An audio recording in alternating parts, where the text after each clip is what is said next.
तपस्या उस प्रभु के विधान को नहीं हटा सकती। तो इधर के लिए तुम क्यों पावर लगा रहे हो, आप बढ़ो प्रभु की तरफ बढ़ो। ये सब होता रहेगा। कह दे तो फिर कोई कुछ नहीं करना चाहिए। ये तुम अंदर से सोच लो, आज से मुझे कुछ नहीं करना, जो कराएंगे प्रभु करवा लेंगे, अपने आप होता रहेगा। अपने आप जो आज तुम कर रहे हो वो भी प्रभु की ही इच्छा से कर रहे हो, लेकिन स्वीकृति ना होने के कारण, अहम के कारण तुम उसके दुख सुख के भोक्ता बन गए हो। किसी को जान से मारना ये कोई धर्म है? अर्जुन कह रहा मैं नहीं मारूंगा। ये गुरु जी हैं जिन्होंने हमें धनुष पर प्रत्यंचा चढ़ाना सिखाया। ये भीष्म जी हैं जिन्होंने उंगली पकड़ के चलाना सिखाया। ये कृपाचार्य हैं जिन्होंने हमको प्यार किया। ऐसा जब बलवान आ गया हमारे पीठ दे दे, अरे काल का भी महाकाल है, कोई इसके आगे बोल नहीं सकता, सही सब सामर्थ्यशाली। अब भी भैया क्या परेशानी, अब क्या चाहिए तुमको? अब अगर तुम दुखी हो रहे हो तो अपनी मूर्खता से दुखी हो रहे। ऐसा मालिक मिल गया है तो हम कहीं एकांत में हो, कोई आ जाए, एकांत में हो, पहले वो होगा जहां आप एकांत होगे, पहले वो वहां विराजमान होगा। आपके जाने से पहले, आपके पैर रखने के पहले वो वहां विराजमान है। भय किस बात का? हर समय अनुभव करो कि मेरे प्रीतम मेरे साथ है, और जब मेरे प्रीतम मेरे साथ है तो दूसरा कोई है ही नहीं, दूसरा कोई कुछ कर ही नहीं सकता, कुछ है ही नहीं। जब ये बात साधक ये बात सोचता है और सिद्ध पुरुष को अनुभव होता है, तभी तो कहीं को उसका बाल बांका नहीं कर पाता। बड़े बड़े विघ्न उसके साथ, नाटक में देखो, लीला देखो, बड़े बड़े विघ्न भक्तों के साथ किए जाते हैं, कहीं कोई उनको गिरा पाए अपनी स्थिति से? वो बस इसी स्वरूप को देखते रहते हैं। जिसे संपूर्ण जगत से द्रोह करने का पाप है, बड़े साधु सेवी हैं। ये अंदर आकांक्षा है, ये मान है, ये जब तक रहेगा तब तक हमारे अंदर रस की उत्पत्ति नहीं हो पाएगी। मान और परिहरि मान मोह मद है, परिहरि मान मोह। अब देखो मोह क्या है? शरीर और शरीर संबंधियों का, कि प्रभु आपकी सेवा भजन तो सब करें, लेकिन मेरी जो पत्नी है, मेरे जो बच्चे हैं, मेरा जो परिवार है, ये इसको कष्ट नहीं होना चाहिए। मोह किस बात का?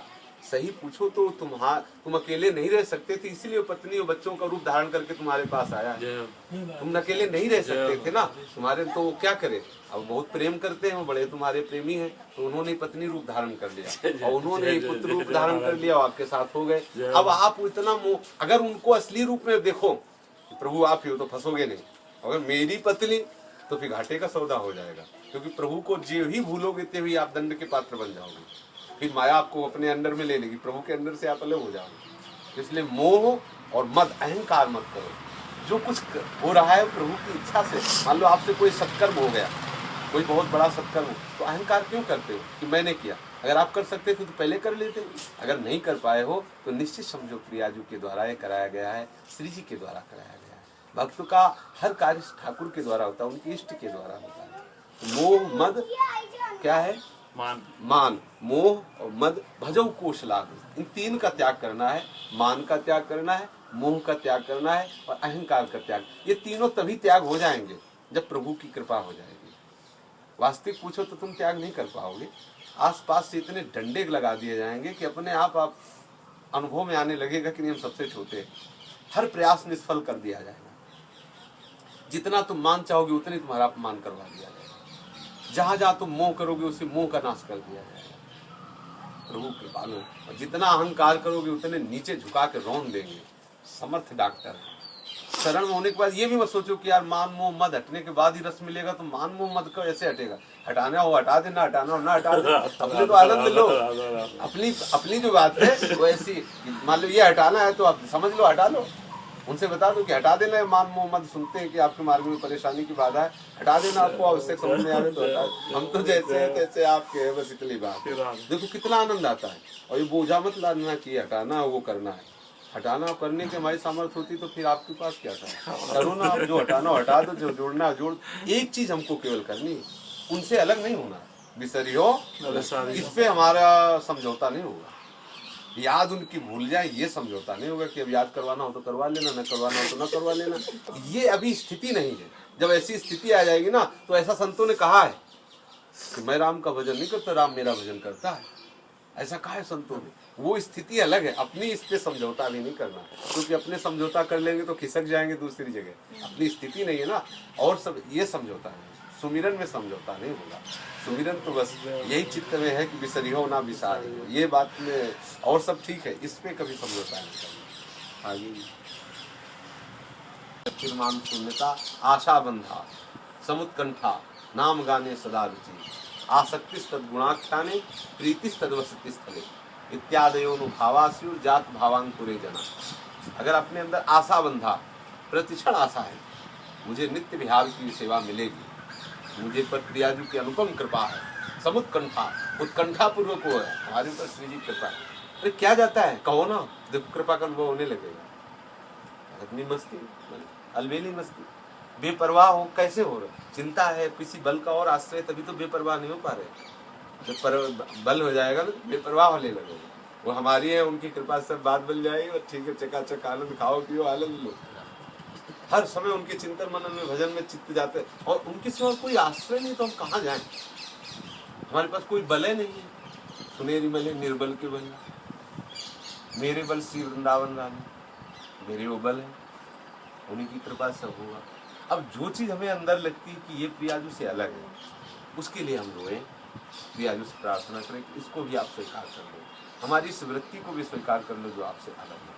वो निश्चित कृपामयी है, वो स्वीकार उसको भी किए हुए, लेकिन आपके अंदर भ्रम है, ये बात वो वृत्ति भी वही स्वीकार किए हुए है, पर हमारे अंदर भ्रम है। उस भ्रम का वो निवारण कर देंगे तो आपको दिखाई देगा कि जो वस्तु, जो व्यक्ति, जो स्थान हम प्रियाजू से अलग समझ रहे थे, वस्तुतः वो प्रियाजू ही हैं, उनसे अलग कोई वस्तु है नहीं। तो आप आनंदित हो,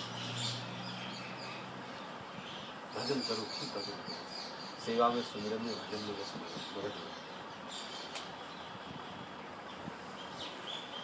ठीक,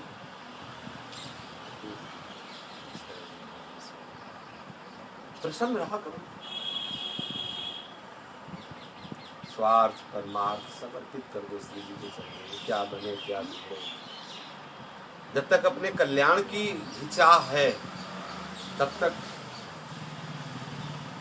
प्रसन्नता नहीं टिक सकती। जब कोई चाह ही नहीं रह गई, कल्याण नरक मिले कि स्वर्ग मिले, अभी क्या भगवत ऋषि जी की बात देखो, महापुरुषों के वचनों को क्या कह रहे हैं। उन्होंने कहा, नरक स्वर्ग अपवर्ग आस नहीं त्रास है। न मुझे आशा है कि स्वर्ग मिले कि मोक्ष मिले, और न मुझे इस बात का भय है कि मुझे नरक मिलेगा। नरक स्वर्ग नहीं अपवर्ग आस नहीं त्रास है, जा राखो ता रहो मान सुख रास है। जहाँ रखोगे हम उसे सुख की रात समझ करके वहीं रहूंगा। देव दया कर दान न भूलों के लिखो, एक केवल चीज की मांग है।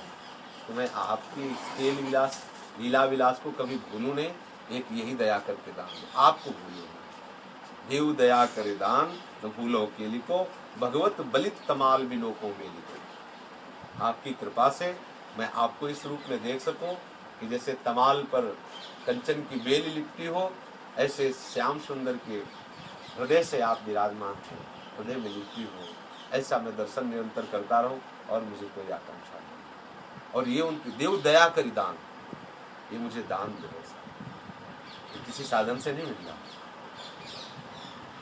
ये जितना अपनापन और जगह है, इसको सब हटाना है, उनकी कृपा से हट जाएगा, लेकिन आपको प्रयास करना पड़ेगा, क्योंकि आपके अंदर सामर्थ्य है। और जिस दिन आपको सामर्थ्य, जब सामर्थ्य क्या करता है, रोता है और कोई, ये लक्षण होता है सामर्थ्य का। बच्चे को आप जैसे कुछ, और वो जब उसकी सामर्थ्य से अलग की बात हो जाएगी तो क्या करेगा, रोने लगेगा। जब सामर्थ्य से बाहर की बात आपको समझ में आने लगी तो रोना शुरू हो जाएगा। जिस दिन रोना जिस विषय में होगा वो बात सुधरती चली जाएगी, कृपा से। सुख दुख भुगते देह नहीं कत संख है, और निंदा स्तुति करो राव क्या रंक है। परमार्थ व्यवहार बनो के ना बनो, ये परमार्थ है, ये व्यवहार है, ये स्वार्थ, बनो कि ना बनो। अंजन होए मन नयन रसिक भगवत, मेरे नेत्रों में अंजन की तरह बन करके आप विराजमान हो जाओ, बस परवार हो, बस उनका नाम न भूले, ध्यान रखो। कितना मीठा नाम है राधा, कितना परम धन राधा नाम। सुनिए, जहाँ विस्मरण है, ये आया कि मुझसे भजन नहीं हो रहा है, उस वस्तु को नापो, उसको नोट करो कि ये कौन सी ऐसी वस्तु, कौन सी ऐसी क्रिया है जो हमने प्रियाजू को भी समर्पित नहीं किया। किस पर हमारा अपना अधिकार अभी बना है। देखो कि हृदय निर्विकार और सहज हल्का हो जाता है हृदय। जितने बोझा है, क्लेश किसको प्राप्त होता है? बोझा ढोने वाले को। जब कोई बोझा ना रखो तो हल्का रहता है कि नहीं? आप अपने ऊपर बोझा क्यों ले रहे हैं? मेरे में कोई शक नहीं। भजन भजन करना, भजन जब भजन ना होगा फिर ये सब अनुभव होना बंद हो जाएंगे। होगा सब भजन से। हमें तो ऐसा कुछ नहीं लगता कि जहाँ प्रियाजू का विस्मरण हो जाए। कोई क्षेत्र ऐसा नहीं जहाँ विस्मरण हो जाए। जैसे किसी के पास कोई हादसा हो जाता है, कोई तो उसको भूलता नहीं, हंसाओ खिलाओ खवाओ पियाओ, तो उसको एक रह के वही चिंता रहता है कि नहीं रहता है।